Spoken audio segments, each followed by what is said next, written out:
What is going on, guys? Welcome back to a new one. Today we're going to be continuing with the final keyword in this Java Intermediate course. So let me refresh the page. I think I have to log back in. Yeah, Java Intermediate final.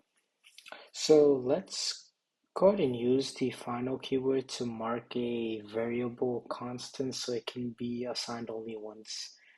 So let me show you what the whole gist of the final keyword is. It's essentially a variable that cannot change. It's finalized. So for example, pi. You can never change the value of pi because it's always going to be 3.14159, and then it just goes on forever. So that is essentially what that is.